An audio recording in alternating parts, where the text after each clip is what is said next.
Давайте представим ситуацию. У вас есть старый ноутбук конца нулевых или начала десятых годов.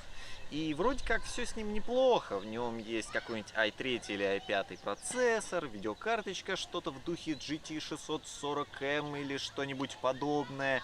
И звучит не так уж и плохо. Если мы гуглим все это в интернете, то какие-то маломальские старые игрульки он запускать должен, какой-то простецкий монтажик вроде как работать тоже должен, а на деле спустя 5 минут мы получаем дикие фризы, все вылетает, все греется, все шумит, и ноутбук выглядит так, как будто бы он вот-вот и сдохнет. Но что если я вам скажу, что существует способ, как это решить?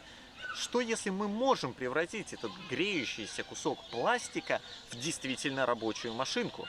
Конечно, первое, что приходит в голову, это просто выкинуть этот ноутбук и купить какой-нибудь новенький игровой лаптопчик.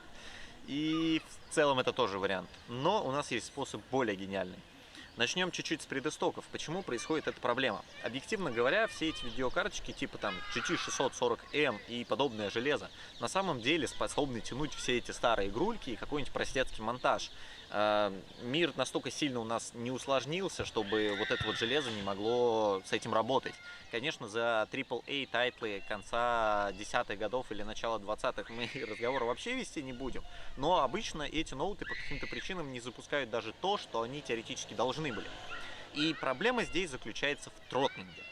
Для тех, кто не знает, тротлинг — это такой процесс, при котором процессор и видеокарты снижают свою частоту в связи со своим перегревом. То есть они начинают работать на полную мощность, так как с них это требует какая-либо программа или игрулька. Они начинают вследствие этого нагреваться, остужать их в полной мере не получается, и чтобы не перегреться, чтобы вот не выйти за рамки там 100 градусов, к примеру, они начинают понижать свою частоту, чтобы этого не произошло. Соответственно, частота понижается и производительность падает, и спустя 5 минут вроде как нормальной игры или нормального монтажа у нас все начинает дико-дико фризить. К сожалению, такие ноуты фактически не были рассчитаны под то железо, которое в них стоит.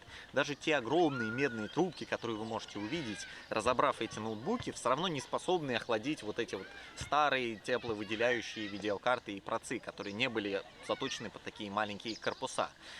Туда все это впихивалось просто ради красного словца, знаете, типа игровой ноутбук с крутой видеокартой, а то, что по сути этот ноутбук не может эту видеокарту охладить и вследствие этого эта видеокарта там работать не будет, это уже, знаете, дело десятое. Это нас приводит к умозаключению о том, что для того, чтобы сделать наш ноутбук производительным, все, что нам по сути нужно, это его каким-то образом охладить. На Алиэкспрессе существует множество каких-то приблуд, которые способны охлаждать ваш ноутбук. Это и специальные подставки, и какие-то дополнительные кулера, которые должны как-то дополнительно вытягивать воздух и тем самым все это охлаждать. Честно скажу, подставку я пробовал, штука рабочая в общем и целом. Вот эти подключающиеся кулера уже не тестил, но я думаю, они работают, но не в той мере, в которой ты хотел бы. Поэтому я предлагаю чудо просто способ, просто восхитительный. Я думаю, нигде на просторах интернета, даже особенно, даже, наверное, на просторах западного интернета, такие мега способы, кроме как от меня, вы найти не сможете. И метод этот можно назвать дикий-дикий колхоз. Вот прям дичайший колхоз. Этот ноутбук потом людям показывать нельзя будет, но производительность действительно просто улетит в космос относительно того, что было раньше. Что нам нужно? Нам нужно разобрать ваш ноутбук, расчертить на нижней его крышке, которая как раз таки закрывает вашу видеокарту и ваш процессор, расчертить места, где находятся видеокарта и процессор, и сделать две огромные дыры. Да, звучит странно, типа, что это за бред? Но вот так вот. Мы делаем две огромные дыры, и под эти дыры, по-хорошему, мы покупаем где-нибудь в интернете 120 или 100 кулера. И просто ставим ваш ноутбук на эти кулера. Нужно, конечно, еще придумать, как эти кулера каким-то образом запитать. Стоит учитывать, что они обычно 12-вольтовые и бла-бла-бла-бла-бла. Но в целом это решение рублей этак за 300, за 400, как из вашего старого ноута сделать действительно рабочую машинку. Вот действительно. Я со своего ноутбука одно время так играл в первый Сакрет и параллельно с этим его стримил. То есть, по сути, нормальные стримеры отдельный комп собирают под стримы по той причине, что их игровая пекарня не тянет это все в совокупности с обработкой стрима. А у меня старенький ноут нулевых годов все это вытягивал и работал вполне себе. Это был Toshiba Satellite какой-то, не помню точную модель.